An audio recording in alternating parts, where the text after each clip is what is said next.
അധ്യായത്തിൽ അപ്പോസ്തലനായ പൗലോസ് പറയുന്നൊരു കാര്യമുണ്ട്. അതിന്റെ 4-ാം വാക്യമാണെന്ന് തോന്നുന്നു.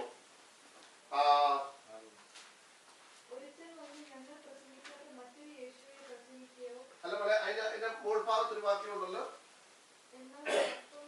യെസ്, 3-ാം വാക്യം. എന്നാൽ സർപ്പം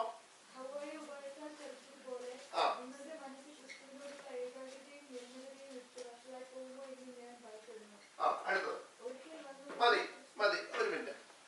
നിങ്ങൾ ശ്രദ്ധിച്ചോണം, ഈ വാക്യം നിങ്ങൾ ശ്രദ്ധിച്ചോണം. നമ്മളിവിടെ പഠിച്ചതാണെങ്കിൽ പോലും ഒന്നുകൂടെ ഞാൻ പറയാൻ പോവാ.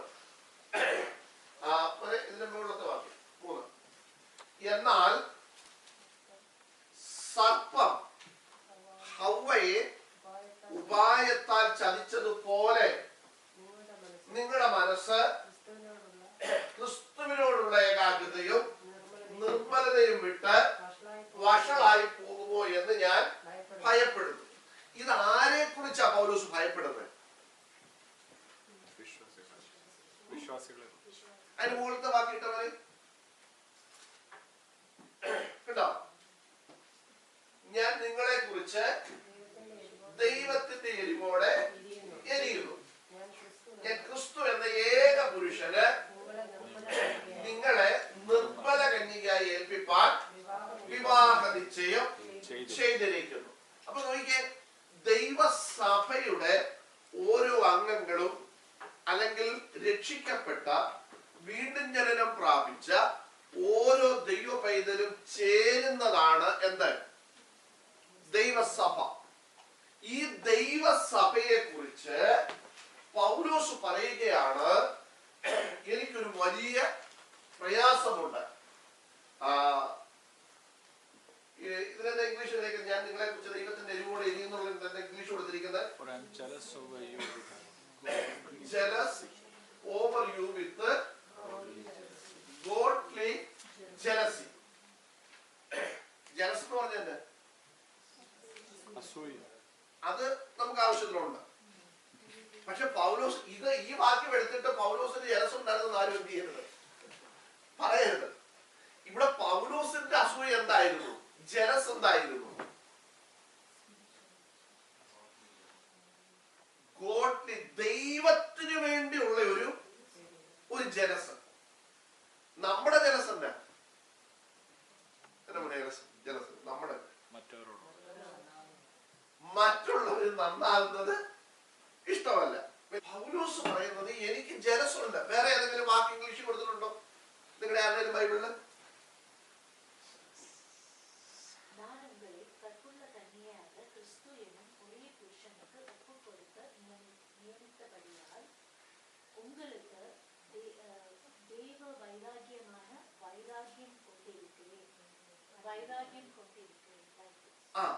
അപ്പൊ പൗലോസ് മറ്റൊരു തമിഴിൽ പറഞ്ഞിരിക്കുന്ന വൈരാഗ്യം.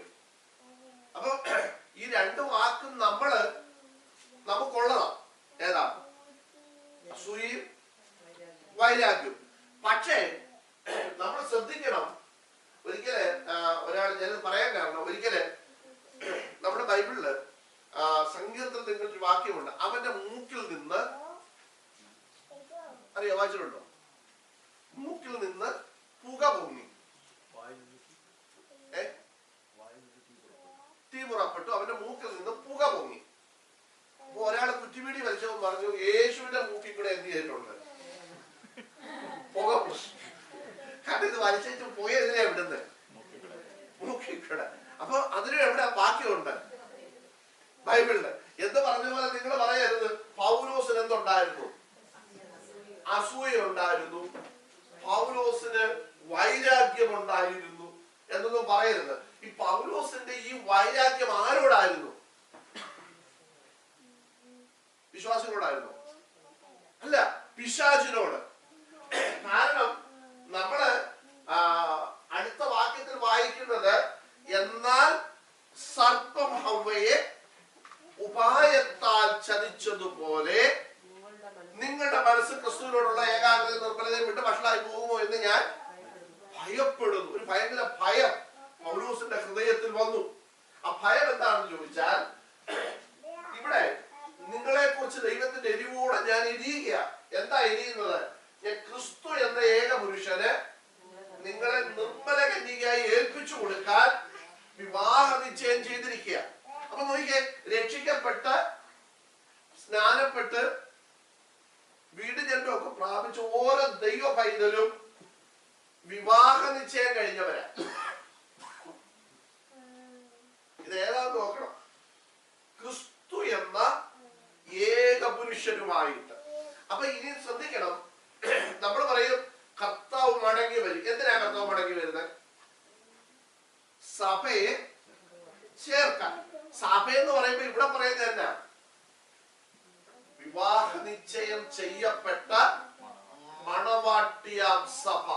വെളിപ്പാട് പുസ്തകത്തിൽ അതിനെ കുറിച്ച് നമ്മൾ വായിക്കുന്നുണ്ട്. മണവാട്ടിയായ സഭ. മനസ്സിലായോ? അപ്പൊ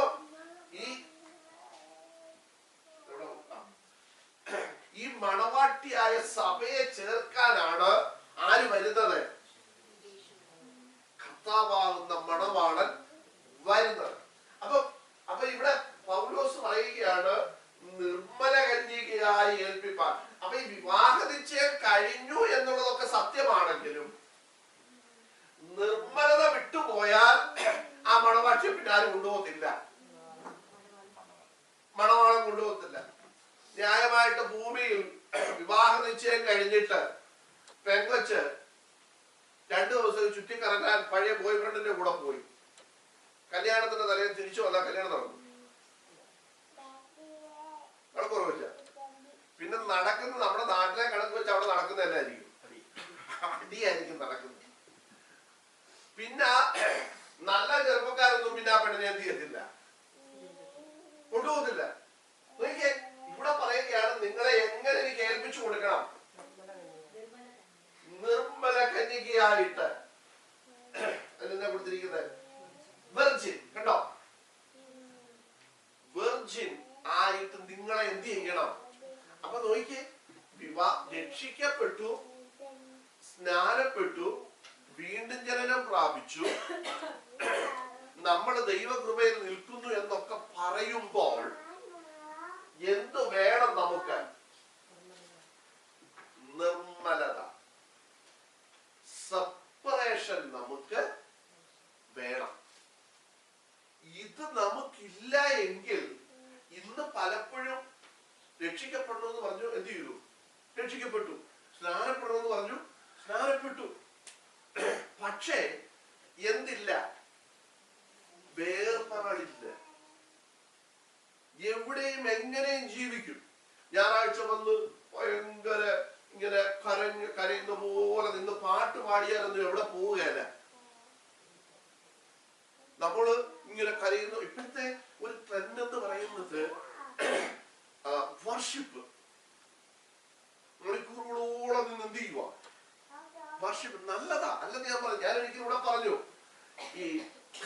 ഈ ഭൂമിയിൽ നമുക്ക് നിത്യതയിലേക്ക് പോകാനുള്ളത് എന്തോ അതിനെ നമ്മൾ മനഃപൂർവ്വം നമ്മൾ അതിനെ കുറച്ചു കളഞ്ഞു.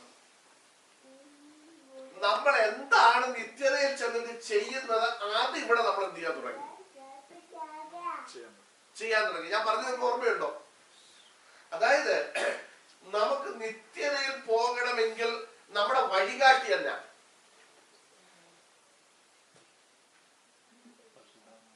ദൈവത്തിന്റെ വചനം അല്ലെ? ദൈവവചനമാണ്. കാരണം 119 സങ്കീർത്തനത്തിൽ നമ്മള് വായിക്കുന്നു, നിന്റെ വചനം എന്റെ കാലിനു ദീപം, പാതയ്ക്ക് പ്രകാശം.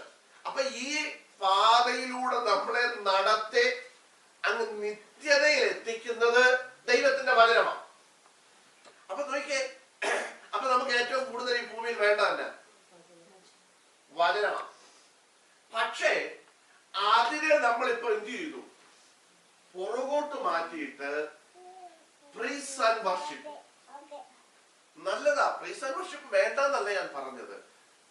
പക്ഷേ അതിനുവേണ്ടി നമ്മൾ 2 മണിക്കൂർ കളയുകയും വചനത്തിന് 1/2 മണിക്കൂർ എടുക്കുകയും ചെയ്യുമ്പോൾ നമ്മൾ ഓർത്തോളം ഈ ഭൂമിയിൽ നമ്മുടെ കാലിന് ദീപമായി പാതയ്ക്ക് പ്രകാശമായി നിൽക്കുന്ന വചനത്തെ നമ്മൾ എന്ത് ചെയ്തു? കുറയ്ക്കാൻ തുടങ്ങി. മനസ്സിലായോ? 119 എന്ന് പറയുന്നത്, ഞാൻ നിന്നോട് പാപം ചെയ്യാതിരിക്കേണ്ടതിന് നിന്റെ വചനത്തെ ഞാൻ എന്ത് ചെയ്യുന്നു? എന്റെ ഹൃദയത്തിൽ സംഗ്രഹിക്കുന്നു. ഞാൻ നിന്നോട് പാപം ചെയ്യാതിരിക്കാൻ ഞാൻ പ്രൈസ് ആൻഡ് വർഷിപ്പ് ചെയ്തു, നല്ല വചനത്തിൽ എഴുതിയിരിക്കുന്നത്. ഞാൻ ആരാധിച്ചു, നല്ല എഴുതിയിരിക്കുന്നത്. വചനത്തെ ഞാൻ എന്റെ ഹൃദയത്തിൽ എന്ത് ചെയ്തു? സംഗ്രഹിച്ചു. അപ്പൊ നോക്കിയേ, പ്രൈസ് ആൻഡ് വർഷിപ്പ് നല്ലതാണ്. ഇന്ന് പിശാചുകളുടെ ഏറ്റവും വലിയൊരു തന്ത്രമാണ്. നമ്മൾ ശ്രദ്ധിച്ചോണം. ഹവ്വയെ ഉപായത്താൽ ചതിച്ചതുപോലെ നമ്മളെ ഉപായം എന്ന് പറഞ്ഞാൽ ഇംഗ്ലീഷ് കൊടുത്തേക്ക് മക്കളൊക്കെ വാക്കിയിട്ട്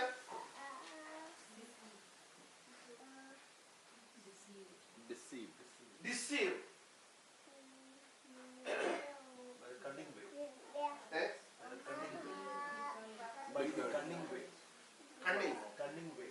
കണ്ടോ?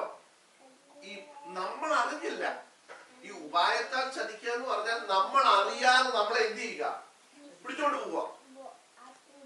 അല്ലെങ്കിൽ എന്തെങ്കിലുമൊക്കെ പറഞ്ഞ് പ്രലോഭിപ്പിച്ച് തന്ത്രപൂർവ്വം നമ്മളെ എന്ത് ചെയ്യുക? കൊണ്ടുപോവുക. നോക്കിയേ, ഇന്ന് പിശാചുകളുടെ ഏറ്റവും വലിയ തന്ത്രമാണ്. ചോദിച്ചാൽ നമ്മൾ എന്താ പറയുന്നത്? ഞങ്ങൾ കർത്താവിനെ എന്ത് ചെയ്യുക? ആരാധിക്കുമല്ലേ? ശരിയാ. പക്ഷെ അതിനകത്ത് ഒളിഞ്ഞിരുന്ന തന്ത്രം നമ്മൾ എന്ത് ചെയ്തില്ല? കണ്ടില്ല. കാരണം പാട്ടൊക്കെ പാടി നമ്മളിങ്ങനെ കൈയൊക്കെ അടിച്ച് ഭയങ്കര സന്തോഷമാകും ഇല്ലേ? ഇങ്ങനെ എല്ലാ ചർച്ചകളിലും ഇപ്പൊ പ്രൊജക്ട് ചെയ്ത് പാട്ടൊക്കെ കേൾപ്പിക്കും, നല്ല മ്യൂസിക്, നല്ല മൈക്ക് സിസ്റ്റം, ഇതെല്ലാം കേൾക്കുമ്പോൾ നമുക്ക് ഭയങ്കര സന്തോഷമാണ്. എത്ര മണിക്കൂർ വേണേലും നമ്മൾ ഇങ്ങനെ കൈയൊക്കെ വീശി ഡാൻസും ഒക്കെ ചെയ്തെത്തിയിരിക്കും. പാട്ടൊക്കെ പാടും. പാട്ട് പാടിച്ച് നമ്മൾ എന്ത് ചെയ്യുക? പോവാ, വീട്ടിൽ പോവാ. വചനം എവിടെ? കിട്ടിയില്ല. നമ്മുടെ ഉള്ളിൽ കിട്ടിയില്ല. ഒരാഴ്ച അല്ലെങ്കിൽ അടുത്ത ദിവസങ്ങളിൽ ജീവിക്കുവാൻ ഈ പാപം നിറഞ്ഞ ലോകത്തിൽ എങ്ങനെ ജീവിക്കണമെന്നുള്ളതിനെ നമ്മുടെ ഹൃദയത്തിൽ കിട്ടിയില്ല. നമ്മൾ പാട്ടുമൊക്കെ പാടി വർഷിപ്പും ഒക്കെ ചെയ്ത് ഇങ്ങനെ ഡാൻസും ഒക്കെ കളിച്ച് നമ്മൾ എന്ത് ചെയ്തു? വീട്ടിൽ പോയി. പക്ഷേ പാപം നിറഞ്ഞ ലോകത്തിൽ ദുഷ്ടൻ കഴിയുമെങ്കിൽ തന്റെ വൃതന്മാരെ കൂടെ തെറ്റിക്കാൻ ശ്രമിക്കുന്ന ഈ ലോകത്തിൽ എങ്ങനെ ജീവിക്കണമെന്ന്, എങ്ങനെ വേർപാട് നമ്മുടെ ജീവിതത്തിൽ വരുത്തണമെന്ന്, സെപ്പറേഷൻ എങ്ങനെ വേണമെന്ന് ഉള്ളത് നമുക്കറിയത്തില്ല. അതുകൊണ്ട് നമുക്ക് കാണുന്നതിലെല്ലാം നമ്മൾ കയറി എന്ത് ചെയ്യും? ഇടപെടും. ഇവിടെ പറഞ്ഞിരിക്കുന്നത് നിർമ്മല കന്യകയായി ഏൽപ്പിച്ചു കൊടുക്കുവാൻ വിവാഹ നിശ്ചയം ചെയ്തിരിക്കുന്നു. കണ്ടോ? നിങ്ങളെ ഓർത്തോണം, നമ്മൾ ഇന്ന് കാണുന്നതെല്ലാം ആത്മീയമല്ല. നമ്മൾ നോക്കുമ്പോ അവിടെയും ആരുടെ പേര് പറയുന്നുണ്ട്? യേശുവിന്റെ പേര് പറയുന്നുണ്ട്. നമ്മൾ നോക്കുമ്പോ അവിടെയും നമ്മൾ ഇവിടെ പാടിയ പാട്ടുകളൊക്കെ എന്ത് ചെയ്യുന്നുണ്ട്? പാടുന്നുണ്ട്. ഇതിനെക്കാട്ടി നല്ലപോലെ അവിടെ എന്ത് ചെയ്യുന്നുണ്ട്? പാടുന്നുണ്ട്. പക്ഷേ കർത്താവ് പറഞ്ഞത് പാട്ട് നോക്കി നിങ്ങൾക്ക് തിരിച്ചറിയാമെന്നല്ല പറഞ്ഞത്. അവിടെ കേൾക്കുന്ന യേശു എന്ന് പറയുന്ന പേര് കേട്ടിട്ട് തിരിച്ചറിയാമെന്നല്ല പറഞ്ഞത്. കർത്താവ് പറഞ്ഞു, നിങ്ങൾ വൃക്ഷത്തെ തിരിച്ചറിയുന്നത് എങ്ങനെയാ? ഫലം കൊണ്ടാണ് നിങ്ങൾ വൃക്ഷത്തെ എന്ത് ചെയ്യുന്നത്? തിരിച്ചറിയുന്നത്. മനസ്സിലായോ? അപ്പൊ നമ്മിൽ നിന്ന് പുറത്തേക്ക് വരുന്ന, അല്ലെങ്കിൽ ഇവരിൽ നിന്ന് പുറത്തേക്ക് വരുന്ന ഫലം എങ്ങനെയാണെന്ന് നമ്മൾ എന്ത് ചെയ്യണം? തിരിച്ചറിയണം. പൗലോസ് പറഞ്ഞു, സർപ്പം ഹവ്വയെ എങ്ങനെയാ ചതിച്ചത്? തന്ത്രപൂർവം ചതിച്ചു, ഉപായത്താൽ ചതിച്ചു. നിങ്ങൾ ശ്രദ്ധിക്കണം, ഈ സർപ്പം ഹവ്വയുടെ അടുക്കൽ വന്നിട്ട് ഈ ചോദിക്കുന്ന സമയത്ത് ചോദിച്ചു, നിങ്ങൾക്ക് ഈ തോട്ടത്തിൽ നിൽക്കുന്ന വൃക്ഷത്തിന്റെ ഫലം തിന്നാൻ പറ്റും? കുറെ ചോദ്യങ്ങൾ ചോദിച്ചല്ലോ ഉൽപ്പത്തി പുസ്തകത്തിൽ. ഈ ആദ്യത്തെ ചോദ്യം ചോദിച്ചപ്പോ ഹവ്വ പറയേണ്ട ഉത്തരം എന്തായിരുന്നു?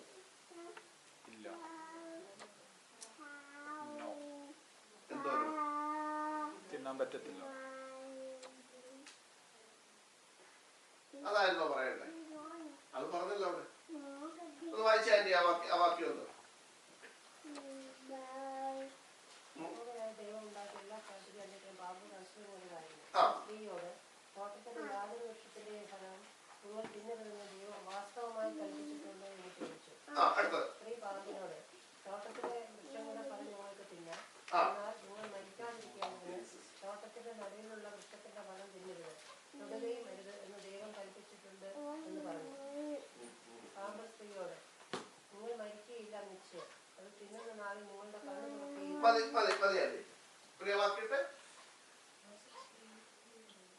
Chapter 3 verse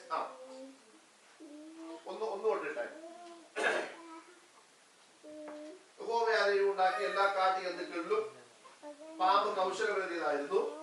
അത് സ്ത്രീയോട്, തോട്ടത്തിലെ യാതൊരു വൃക്ഷത്തിന്റെ ഫലവും നിങ്ങൾ തിന്നുന്നത് ദൈവം വാസ്തവമായി കൽപ്പിച്ചിട്ടുണ്ടോ എന്ന് ചോദിച്ചു. അടുത്തത് സ്ത്രീ പാമ്പിനോട്, തോട്ടത്തിലെ വൃക്ഷങ്ങളുടെ ഫലം ഞങ്ങൾക്ക് തിന്നാം, എന്നാൽ നിങ്ങൾ മരിക്കാതിരിക്കേണ്ടതിന് തോട്ടത്തിൽ നടുവിലുള്ള വൃക്ഷത്തിന്റെ ഫലം തിന്നരുത്, തുടങ്ങിയ മരുന്ന് എന്ന് ദൈവം കൽപ്പിച്ചിട്ടുണ്ട് എന്ന് പറഞ്ഞു. മതി. ഞാൻ ചോദിച്ചത്, ഈ സ്ത്രീയോട് വന്നിട്ട് ഈ പാമ്പ് ചോദിക്കുന്ന സമയത്ത് എവിടെ പറയേണ്ട ഉത്തരം എന്തായിരുന്നു? അവിടെ പറയുകയാണ്, അതിന്റെ മേളത്തെ വാക്കിയിട്ട് രണ്ടാമത്തെ വാക്കി,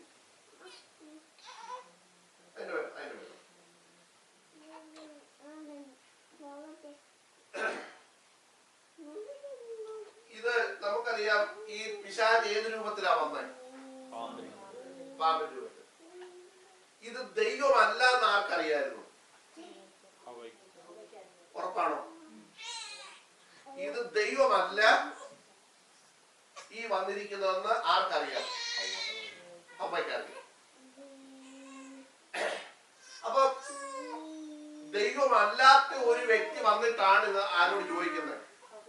ഞാനിത് പറയാൻ കാരണം, നമ്മൾ പറയുക ഇത് പിശാചാണെന്ന് നമുക്ക് അറിയത്തില്ലായിരുന്നു എന്നുള്ളൊരു വാദം എന്ത് ചെയ്യാം പറയും. അതുകൊണ്ടാണ് ഞാൻ പറഞ്ഞത്, ഇത് ദൈവമല്ല എന്ന് ആർക്കറിയായിരുന്നു? ഹവ്വയ്ക്കറിയായിരുന്നു. ഓക്കെ. ഈ വന്ന് ചോദിക്കുന്ന സമയത്ത് ഇവൻ ന്യായമായിട്ട് പറയേണ്ട ഉത്തരം, ദൈവം ഞങ്ങളോട് എന്ത് പറഞ്ഞിട്ടുണ്ടോ അത് ഞങ്ങൾ എന്ത് ചെയ്തോളാം. അതിനെ ചോദ്യം ചെയ്യാൻ വേറൊരാളുടെ ദൈവം എന്ത് ചെയ്തിട്ടില്ല, ഏൽപ്പിച്ചിട്ടില്ല. നിന്റെ ചോദ്യത്തിന് ഉത്തരം പറയേണ്ട ആവശ്യം എനിക്ക് ഇല്ല. ഇതായിരുന്നു. ഇനി അല്ലെങ്കിൽ ആദമിനോട് ചോദിക്കുന്നു പറഞ്ഞാൽ മതിയായിരുന്നു. എവള് ചാടി കയറി എന്ത് ചെയ്തു? ഇത് പലയിടത്തും നടക്കുന്ന, വീട്ടിൽ നടക്കുന്ന പ്രശ്നം ഇതാ. അച്ചായ പറയുന്നത് അമ്മാമ കയറി എന്ത് ചെയ്യും? ആ ഉത്തരം പറയും. എടാ, ഉത്തരം പറയാൻ ഏൽപ്പിച്ചേക്കുന്ന ആരെയാ? കുടുംബനാഥൻ എന്ന് പറയുന്നത്. കുടുംബനാഥ എവിടെ എഴുതി വെച്ചേക്ക് നിങ്ങൾ കണ്ടിട്ടുണ്ടോ?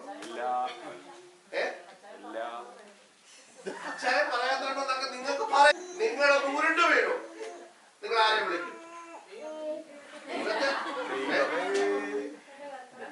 അല്ല, അച്ചായൻ ഉറങ്ങുക, നിങ്ങൾ ഒന്ന് ഉരുണ്ടു വീണു, അവിടെ കിടന്ന് ആരെയാ വിളിക്കുന്നത്? അപ്പൊ അന്നേരം അച്ചായനെ വിളിക്കാൻ അറിയാം. ഒരാള് വന്നൊരു കാര്യം ചോദിക്കുമ്പോ അച്ചായന്റെ സ്ഥാനത്ത് കയറി വർത്താനം പറയുമ്പോ അച്ചായനെ വിളിക്കാൻ ആർക്കും അറിയത്തില്ല.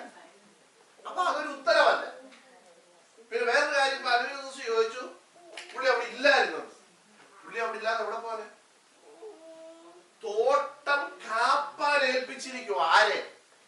നമ്മളെ ശ്രദ്ധിക്കണം. ഹവ്വയെ സൃഷ്ടിച്ചിട്ട് ആദമിനോട് ദൈവം പറഞ്ഞില്ല നീ 24 hours ഇവളെ കെട്ടിപ്പിടിച്ചോണ്ട് ഇവിടെ ഇരുന്നാ മതി എന്നല്ല പറഞ്ഞത്. നിങ്ങൾ ബൈബിൾ വായിച്ചു നോക്ക്. അവിടെ എഴുതിയിരിക്കുന്നത് തോട്ടം കാപ്പാൻ. ഈ തോട്ടം സൂക്ഷിക്കാൻ ആരെ ഏൽപ്പിച്ച്? ആദമിനെ. അപ്പൊ ഈ തോട്ടം സൂക്ഷിക്കേണ്ട ആദം ഹവ്വ പോകുന്ന സ്ഥലമാ പറ്റുമോ? പറ്റത്തില്ല. അപ്പൊ ചെയ്യേണ്ടത് ഒന്ന്, എവിടെ പറയായിരുന്നു ആദമിനോട് അത് ചോദിക്കണം. പോട്ടെ, ഇല്ല എങ്കിൽ അതൊരു ഉത്തരവല്ല എങ്കിൽ പോലും അവർക്ക് പറയാവുന്ന കാര്യം, നിന്നോട് ഞങ്ങൾക്ക് ഇതിന്റെ ഉത്തരം പറയേണ്ട ആവശ്യം ഇല്ല.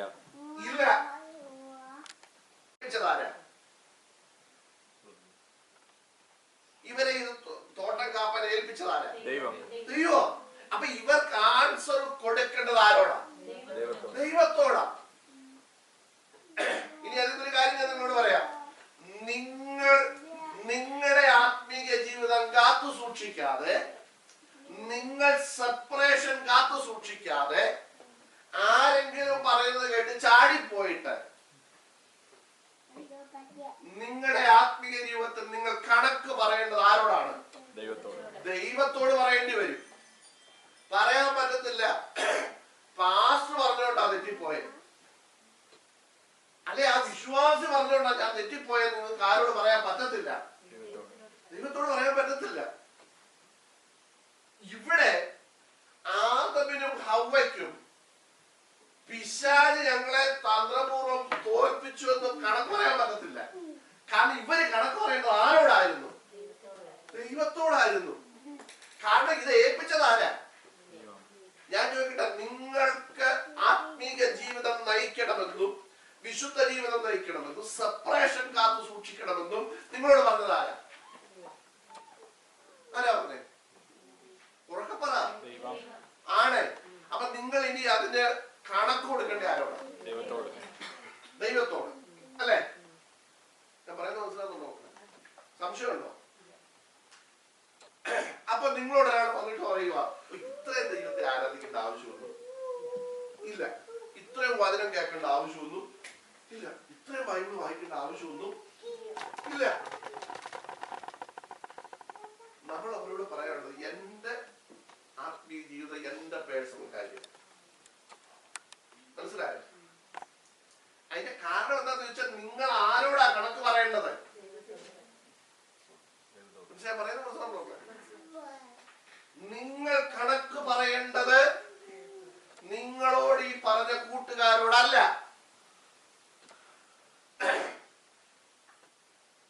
നിങ്ങൾ കണക്ക് പറയേണ്ടത് നിങ്ങളുടെ വീട്ടുകാരോടല്ല, നിങ്ങൾ കണക്ക് പറയേണ്ടത് നിങ്ങളുടെ ഭർത്താവിനോടല്ല, നിങ്ങൾ കണക്ക് പറയേണ്ടത് കർത്താവിനോടാണ്. കാരണം ഈ കൽപ്പന തന്നത് ആരാ? ദൈവം.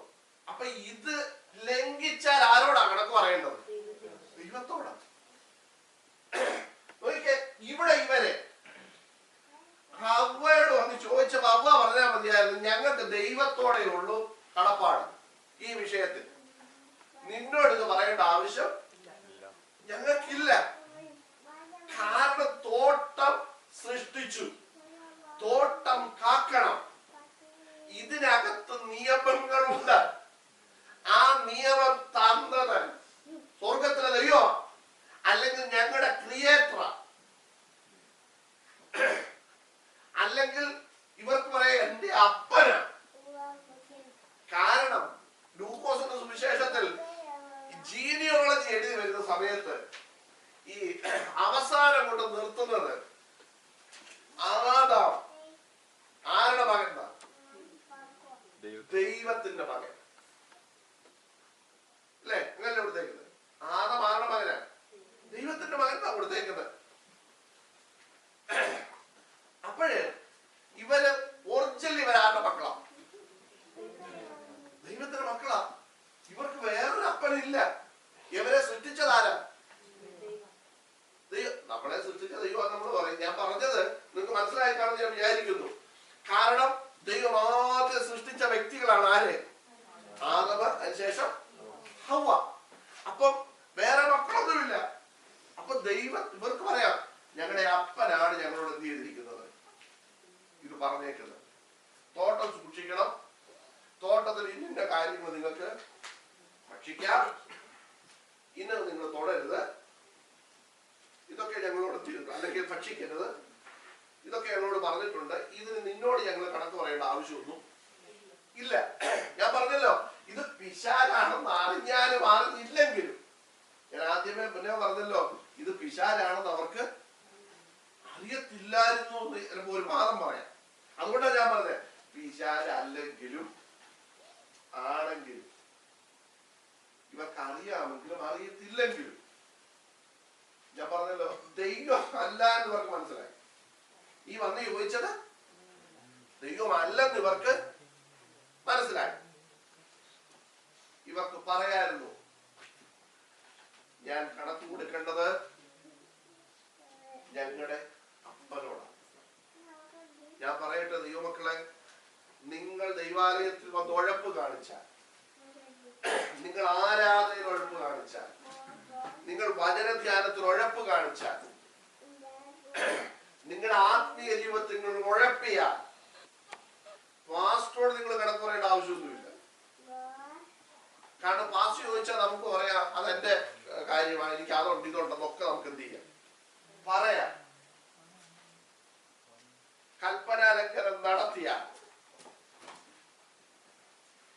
നിങ്ങൾ ദൈവത്തോട് കണക്ക് പറയേണ്ടി വരും. മനസ്സിലായോ? ദൈവം ചോദിക്കും. അതാണ് ദൈവം പറഞ്ഞിരിക്കുന്നത്, ഞാൻ നിന്നോട് കാര്യം തീർക്കുന്ന നാള്. ബാക്കി അറിയാം,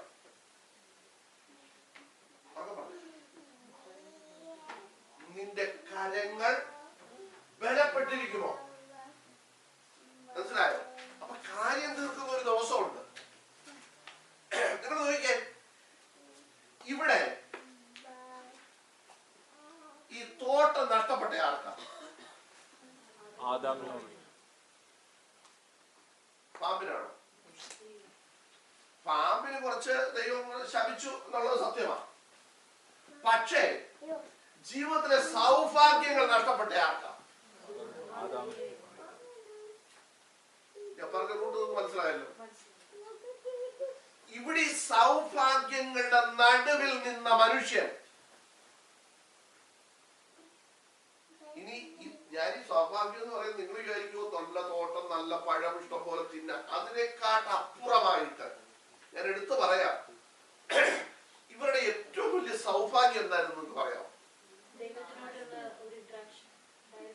ഈ നമ്മൾ കാണുന്ന പോലെ ദൈവവുമായിട്ട് ഇവർക്ക് എന്തുണ്ടായിരുന്നു? ഒരു കൂട്ടായ്മയുണ്ടായിരുന്നു, ഫെലോഷിപ്പ് ഉണ്ടായിരുന്നു. അവിടെ എഴുതിയിരിക്കുന്നത്, വെയിലാറിയപ്പോൾ യഹോവയായ ദൈവം തോട്ടത്തിൽ ഇറങ്ങി വന്നു. ഇറങ്ങി വന്നിട്ട് ചോദിച്ച ചോദ്യം എന്താ? എന്താ ചോദിച്ചേ? നിങ്ങളോട്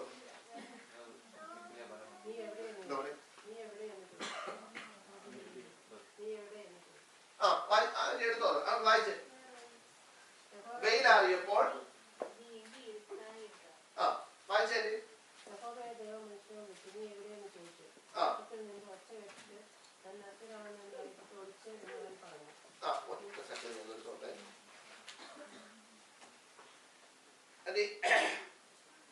എട്ടാം വാക്യം ഒന്ന് വായിച്ചേ. 8 കേട്ടോ?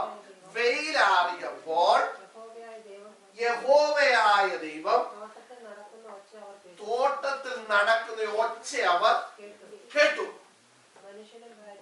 മനുഷ്യനും ഭാര്യയും യഹോവയായ ദൈവം തങ്ങളെ കാണാതിരിക്കാൻ തോട്ടത്തിലെ വൃക്ഷങ്ങളുടെ ഇടയിൽ ഒളിച്ചു. ശ്രദ്ധിച്ചേ, ഇതിന്റെ ഓപ്പോസിറ്റ് നിങ്ങളൊന്ന് ചിന്തിച്ചു.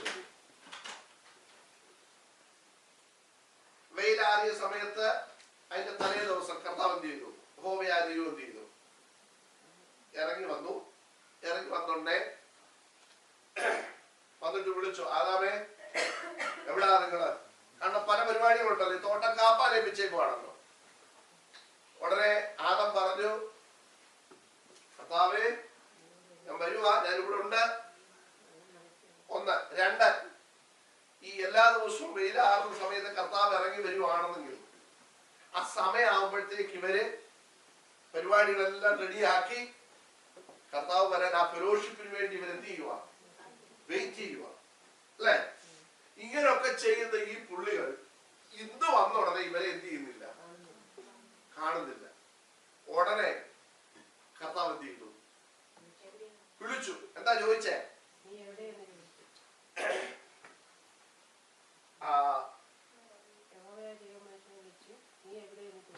നീ എവിടെയെന്ന് ചോദിച്ചു. അപ്പൊ ഇതിന്റെ അർത്ഥം ക്ലിയറാ. നേരത്തെ കർത്താവ് വരുമ്പോ ഇവര് നേരത്തെ ചെന്ന് അവിടെ എന്ത് ചെയ്യുമായിരുന്നു, ഇരിക്കുമായിരുന്നു. 10 മണിക്ക് ആരാധനയാണെങ്കിൽ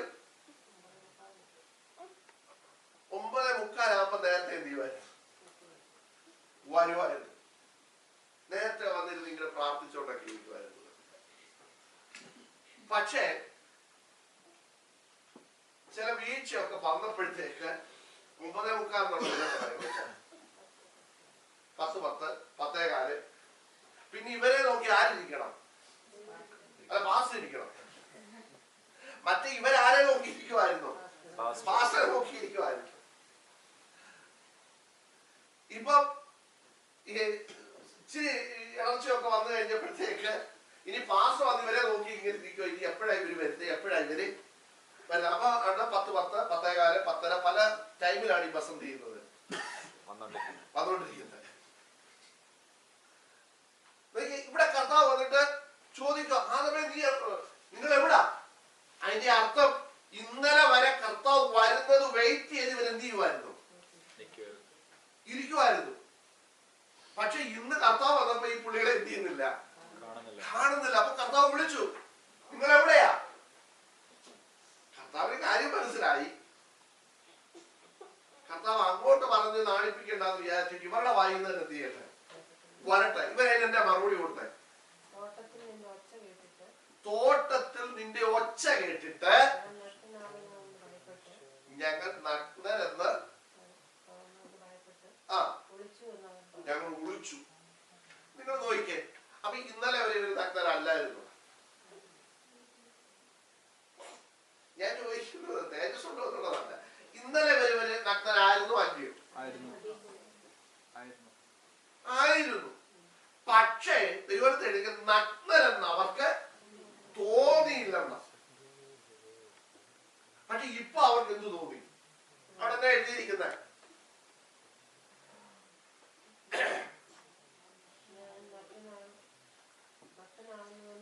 7-ാം വാക്യത്തിൽ ഉടനെ ഇരുവരുടെയും കണ്ണു തുറന്നു, തങ്ങൾ നഗ്നരെന്ന് അറിഞ്ഞു, അത്തിയില കൂട്ടി തുന്നി തങ്ങൾക്ക് അരയാണ് ഉണ്ടാക്കി. ഇനി അടുത്തത് 10-ാം വാക്യത്തിന്റെ അവസാനം, തോട്ടത്തിന്റെ ഒച്ച കേട്ട് ഞാൻ നഗ്നനാകൊണ്ട് ഭയപ്പെട്ട് ഒളിച്ചു എന്ന് അവൻ പറഞ്ഞു. അപ്പൊ കർത്താവ് ഒറ്റ ചോദ്യം, നീ നഗ്നനെന്ന് ആരാ നിന്നോട് പറഞ്ഞേ? ശ്രദ്ധിച്ചേ, നിങ്ങൾ ആ ചോദ്യം ശ്രദ്ധിക്കണം. ഇന്നലെ വരെ ഇവർക്ക് നഗ്നനെന്ന് അവർക്ക് എന്ത് ചെയ്തിട്ടില്ലായിരുന്നു, തോന്നിയിട്ടില്ല. ഇവര് കർത്താവ് വരുന്നുണ്ട് ഓടി എന്ത് ചെയ്യുമായിരുന്നു, ചെല്ലുമായിരുന്നു. പക്ഷേ ഇന്ന് കർത്താവ് വന്നപ്പോ അവര് പറയുക, ഞങ്ങൾ നഗ്നരാകൊണ്ട് ഞങ്ങൾ എന്ത് ചെയ്തു, ഒളിച്ചിരിക്കുക. നിങ്ങൾ ശ്രദ്ധിക്കണം, ആ വാക്യത്തിന്റെ മുകൾ ഭാഗത്ത് ഒരു കാര്യം പറയുന്നുണ്ട്. 7-ാം വാക്യത്തില് അവർ തങ്ങൾ നഗ്നരെന്ന് അവർക്ക് തോന്നി. അവർ എന്നാ ചെയ്തേ? കണ്ണു തുറന്നു. നഗ്നരെന്ന് തോന്നി. കണ്ടോ, ഇവര് തന്നെ ഇവരുടെ നഗ്നത എന്ത് ചെയ്യാൻ തുടങ്ങി, നോക്കിയേ. ഇന്നലെ വരെ ഇവര് മറച്ചിട്ടാണോ ഇവരുടെ നഗ്നത മാറിയത്? അല്ല. ഇന്നിവര് നഗ്നരെന്ന് തോന്നിയപ്പോ ഇവര് തന്നെ എന്ത് ചെയ്യാൻ തുടങ്ങി. ഞാൻ ചോദിക്കട്ടെ, ഇവര് അത്തിയല കൂട്ടി തുന്നിയുണ്ട് ഇവരുടെ നഗ്നത മാറിയോ? മാറിയില്ലേ? മാറിയോ? മാറിയോ മാറിയില്ലയോ? എളുപ്പം പറ. മലയാളം മനസ്സിലാക്കുന്നുണ്ടല്ലോ. ടെമ്പററി ആയിട്ട് മാറി. മാറിയെങ്കിൽ ഇവര് പിന്നെ എന്തിനാ വിളിച്ച്? അങ്ങനെയാണോ എഴുതിയേക്കുന്നത്? എഴുതിയേക്കുന്നത് വായിച്ചു നോക്ക്. അപ്പൊ കൂട്ടാ മനസ്സിലാകുന്നുണ്ടോ? അവിടെ എന്താ എഴുതിയേക്കുന്നത്?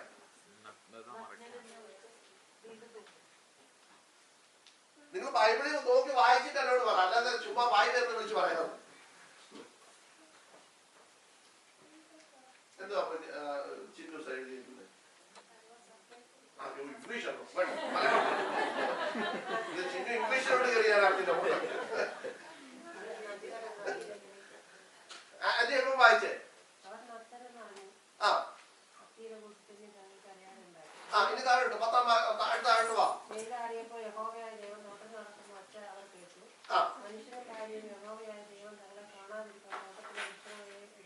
ഒളിച്ചു.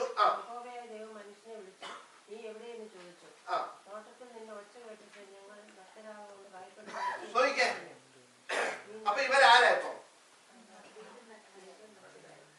ഇവര്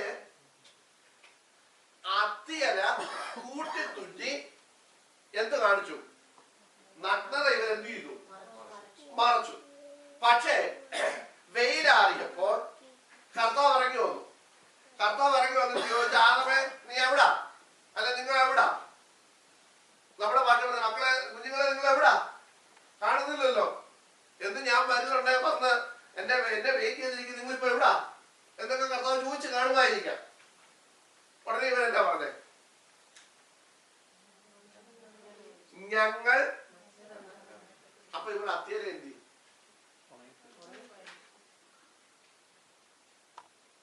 നിങ്ങൾ ചിന്തിച്ചിട്ടുണ്ടോ? അത്തിയല എന്ത് ചെയ്യും?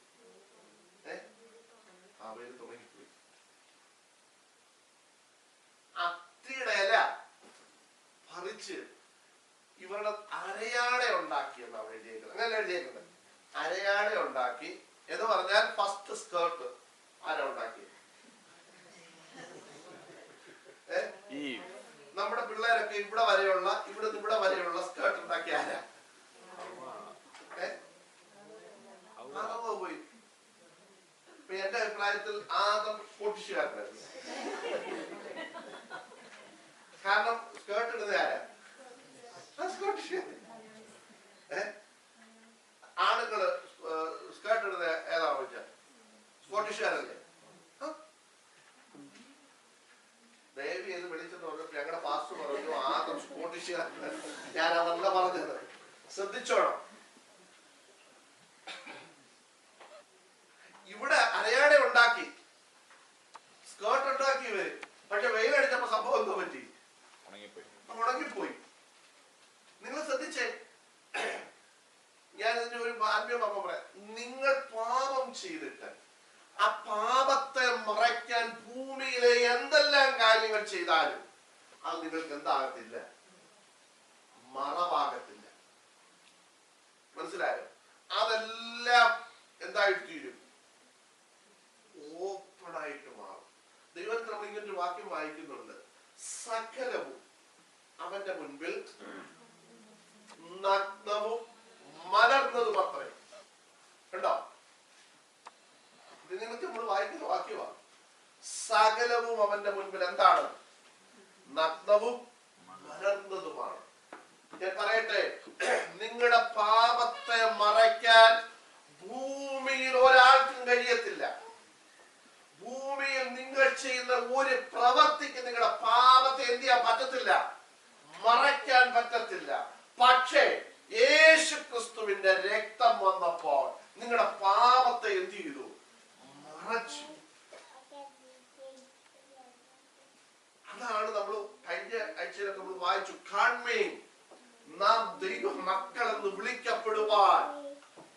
നോക്കിക്കേ, ഇതിന് ശേഷം ആദവനെ അവയെ അടിച്ചു വെളിയിൽ കളഞ്ഞു, പൊയ്ക്കോളാൻ പറഞ്ഞു. കെരൂബുകളെ എരിയുന്ന വാളിന്റെ ജ്വാലയുമായിട്ട് ഏദൻ തോട്ടത്തിന് കാവൽ നിർത്തി. നമ്മളവിടെ വായിക്കുന്നുണ്ട്. അതിനോട് പൊയ്ക്കോളാൻ പറഞ്ഞു. അപ്പനും മക്കളെന്നുള്ള പരിപാടി അവിടെ ചെന്ന് ചെയ്തു, ക്ലോസ് ചെയ്തു. പിന്നെ ജനിച്ച ഒരെണ്ണത്തിനും ആരാകാൻ പറ്റത്തില്ലായിരുന്നു, ദൈവ മക്കളെന്ന് പറയാൻ പറ്റത്തില്ലായിരുന്നു. പക്ഷേ 1 യോഹന്നാൻ 3:1 പറഞ്ഞു, കാൺമേൻ നാം ദൈവ മക്കളെന്ന് വിളിക്കപ്പെടാൻ പിതാവ് എത്ര വലിയ സ്നേഹം നമുക്ക് നൽകി. എന്താ സ്നേഹം നൽകിയത്? ആ വാക്യം എന്നാ?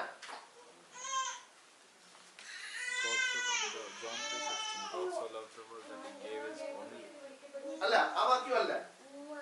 ആ വാക്യം John 3:16. God so loved the world that he gave his. എന്താ അതിന്റെ മലയാളം? തന്റെ ഏകജാതനായ പുത്രൻ വിശ്വസിക്കുന്ന ഏവരും നശിച്ചു പോകാതെ നിത്യജീവൻ പ്രാപിക്കേണ്ടതിന് ദൈവം തന്റെ പുത്രനെ നൽകുവാൻ തക്കവണ്ണം ലോകത്തെ സ്നേഹിച്ചു എന്ന് പറഞ്ഞാൽ നമ്മളെ സ്നേഹിച്ചു. ഈ സ്നേഹം സ്നേഹിച്ചപ്പോഴാണ് നമ്മൾ ആരായി മാറിയത്? ദൈവ മക്കളായി മാറിയത്. അതാണ് പറഞ്ഞത്, കാൺമീൻ നാം ദൈവ മക്കളെന്ന് വിളിക്കപ്പെടാൻ പിതാവ് എത്ര വലിയ സ്നേഹം നമുക്ക് നൽകി. ഞാൻ വാക്കുകൾ നിർത്തിക്കണം. ബാക്കി കാര്യങ്ങൾ നമുക്ക്